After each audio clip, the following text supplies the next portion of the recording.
Hello friends, আমি তনুশ্রী রান্নাঘরে আজকে নিয়ে এসেছি নিরামিষ একটা রেসিপি, ডালিয়ার সবজি দিয়ে খিচুড়ি। রেসিপিটা তৈরি করতে ফ্রেন্ডস আমার কী কী লাগছে দেখুন। সবজির থালিতে আছে মূলো, সিম, ফুলকপি, টমেটো, গাজর। বাটিতে আছে আদা বাটা, ধনে পাতা, মটরশুঁটি, কাঁচা লঙ্কা। এদিকে মশলার থালিতে আছে জিরের গুঁড়ো, ধনের গুঁড়ো, গোটা জিরে। ফোড়নের জন্য আছে শুকনো লঙ্কা, তেজপাতা, চিনি, নুন, হলুদ, সরষের তেল। কাচের বাটির মধ্যে আমি আগে থেকে মেপে রেখেছি 2 বাটি ডালিয়া, তার সাথে 2 বাটি মুগ ডাল। গ্যাস অন করে আমি কড়াই বসিয়ে দিলাম। খালি কড়াইতে প্রথমে আমি ডালটা ভালো করে ভেজে নেব।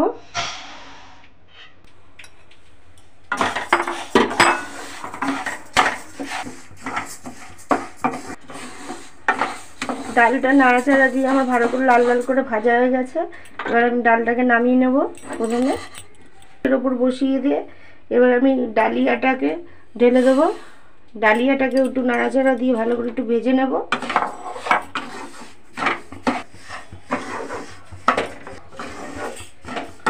ডালিয়া আমার ভাজা হয়ে গেছে। এবার ডালিয়াটাও আমি নামিয়ে নেব।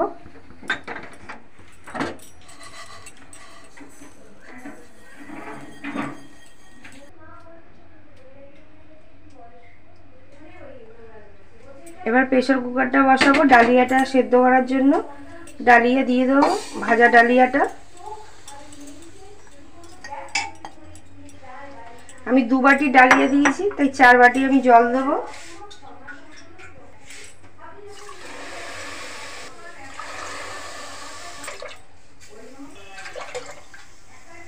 ডালিয়াতে জল দিয়ে দিয়েছি প্রেসার কুকারে, তার মধ্যে অল্প করে নুন দিয়ে দেবো। দিয়ে এবার ঢাকনাটা দিয়ে একটা সিটি দিয়ে আগে প্রথমে সেদ্ধ করে নেব।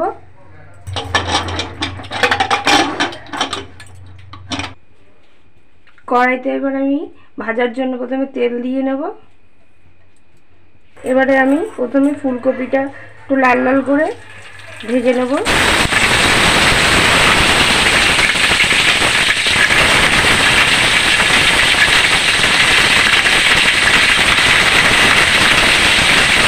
একটুখানি নুন দিয়ে দেবো ওপর দিয়ে, অল্প একটু হলুদ ছড়িয়ে দিয়ে দেবো। দিয়ে নাড়াচাড়া দিয়ে ভালো করে লাল লাল করে ফুলকপিগুলো ভাজা হয়ে গেছে নুন হলুদ দিয়ে। এগুলোকে এবার তুলে নেব।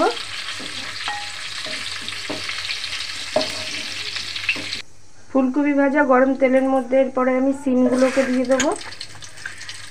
সিমগুলোকে একটু নাড়াচাড়া দিয়ে ভেজে নেব। সিমটা নাড়াচাড়া করে ভাজার পরে এবার সিমের ওপরেই আমি মূলো, আগে থেকে কাটা মূলো দিয়ে দেবো। মূলোটাকে কিছুক্ষণ একটু নাড়িয়ে ছাড়িয়ে নেব। মূলোগুলো দেওয়ার পরে আমি গাজর দিয়ে দেবো। গাজর দিয়ে অল্প একটুখানি নুন ছড়িয়ে দেবো। দিয়ে একটু নাড়াচাড়া দিয়ে আমার সবজিগুলো ভাজা হয়ে গেছে। এবার আমি তুলে নেব এক এক করে সব সবজিগুলো। ফ্রেন্ডস, আমি আগে থেকে একটু গ্যাসের মধ্যে হাঁড়িতে করে জল বসিয়ে দিয়েছিলাম। জলটা আমার ফুটে গেছে। এবার আমি ডালটাকে আমি ভালো করে জল দিয়ে ধুয়ে নিয়েছি। ডালটাকে আমি গরম জলের মধ্যে দিয়ে দেবো। ডালের মধ্যে আমি মটরশুঁটিগুলো দিয়ে দেবো। আবার আমি 1 চামচ নুন দেব। দিয়ে কিছুক্ষণের জন্য আমি ঢাকনা দিয়ে ঢেকে রাখবো ডালটা সেদ্ধ হওয়ার জন্য। হয়ে গেছে। এবার আমি ঢাকনাটা খুলে দেখব। ডালটা দেখুন ফেটে গেছে, মানে সেদ্ধ হয়ে গেছে। এবার আমি আগে থেকে ডালিয়াটা নুন দিয়ে সেদ্ধ করে রেখেছিলাম। এবার ডালিয়াটা দিয়ে দেবো এই ডালটার মধ্যে।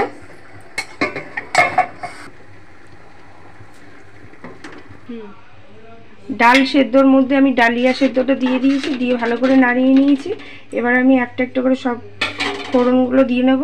কাঁচা লঙ্কা চেরা দিয়ে দিলাম। 1 চামচ হলুদ দিয়ে দিলাম। করে নাড়িয়ে নেব একটু ফুটলে।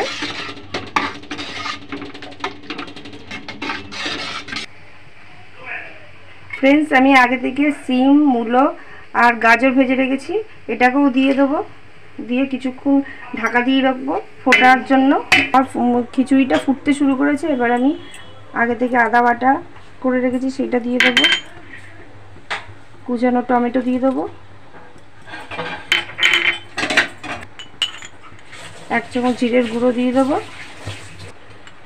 ধনের গুঁড়ো দিয়ে দেবো 1 চামচ। লঙ্কার গুঁড়ো দিয়ে দেবো।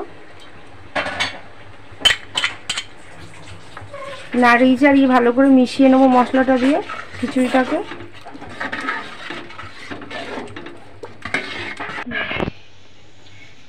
ফ্রেন্ডস দেখেছেন আমি সবজির মধ্যে সিম আর হচ্ছে গাজর আর মূলোটা একটু আগে দিয়েছি সেদ্ধ হওয়ার জন্য। আর ফুলকপি তো মোটামুটি তেলের মধ্যে ভাজলে নুন হলুদ দিয়ে মোটামুটি সেদ্ধ হয়ে যায়, তাই আমি একটু পরে দেবো। এখন দিয়ে দিলাম ফুলকপিটাকে।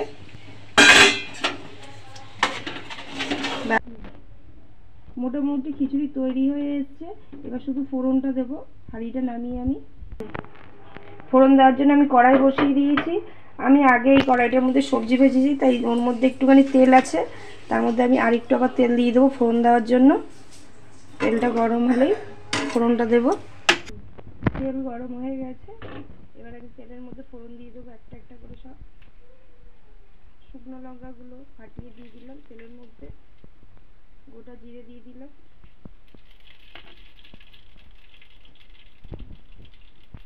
দুটো তেজপাতা দিয়ে দিলাম। দিয়ে ভালো করে নাড়িয়ে চাড়িয়ে নেবো, নিয়ে ভেজে নেবো ফোড়নটাকে। হয়ে গেছে ফ্রেন্ডস দেখুন ভালো করে। এবার আমি হাঁড়ির ঢাকাটা খুলে দাঁড়িয়ে দিয়ে কিছুক্ষণের জন্য একটু ঢেকে রাখবো, যাতে ফোড়নের গন্ধটা ভালো মতন থাকে খিচুড়ির মধ্যে বাইরে না বেরিয়ে আসে। ঢাকাটা খুলবো। খিচুড়ি আমার মোটামুটি তৈরি হয়ে গেছে ফ্রেন্ডস। খিচুড়ি নামানোর আগে স্বাদ মতন আবার আরেকটু নুন দিয়ে দেবো। আমি ভাজাতে দেখেছেন নুন দিয়ে ভেজেছি, ডাল সেদ্ধ করেছি নুন দিয়ে, ডালিয়া সেদ্ধ করেছি নুন দিয়ে, তাই লাস্টে আবার একটু স্বাদ মতো নুন দিয়ে নিলাম। অল্প একটু চিনি দিয়ে নিলাম। এবার আবার একটু নাড়িয়ে নেব। দেখুন খিচুড়ি আমার তৈরি। আগে থেকে আমি ধনেপাতা কেটে রেখেছিলাম, ধনেপাতাটা উপর দিয়ে ছড়িয়ে দেবো। ফ্রেন্ডস আমার গরম গরম খিচুড়ি তৈরি হয়ে গেছে। এবার আমি এটাকে সার্ভ করার জন্য নামিয়ে নেব।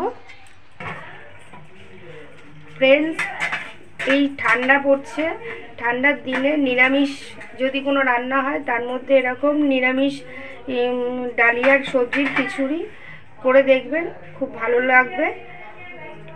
রেসিপিটা যদি ভালো লেগে থাকে তাহলে একবার লাইক শেয়ার সাবস্ক্রাইব করবেন, কমেন্টও করবেন ফ্রেন্ডস ভালোবেসে। Thank you.